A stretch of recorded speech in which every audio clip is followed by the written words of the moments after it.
All right, let's move on to the second theory called elite overproduction.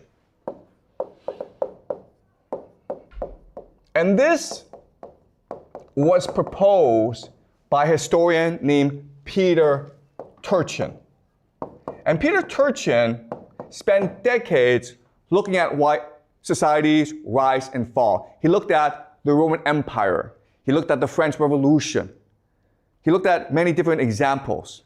And what he believed is societies fall, decline, collapse because of the idea of elite overproduction, meaning you have too many powerful people competing for limited positions of power. All right? So to understand this, I'm going to talk about another experiment called rat utopia. And rat utopia was a series of experiments conducted by an American scientist named James B. Calhoun.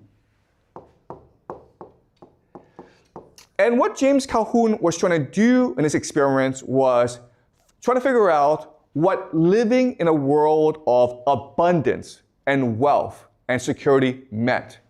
After World War II, the world was divided between the United States and the Soviet Union.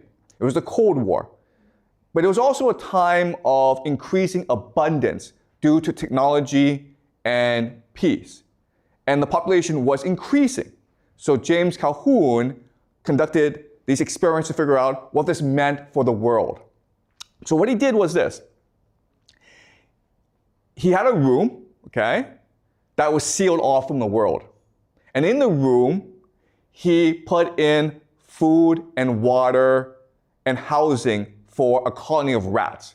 Maybe like 10 rats at first, but they quickly became 400, 500 rats. And at first, the rats were really happy. But no matter how Calhoun configured the experiment, ultimately, the rats always ended up killing each other. Okay? So what he discovered is, if you live in a world of abundance and security, the end result is the rats always kill each other. And he kept on doing this for 20 years. And he could never, ever create a situation in which the rats lived peacefully. And he could never figure out why this was the case. And even today, there's a huge debate as to why this is the case. But he had a theory, okay? And the theory is this. The rats were not competing for food. They were really competing for status. All right. So let's think about this, okay?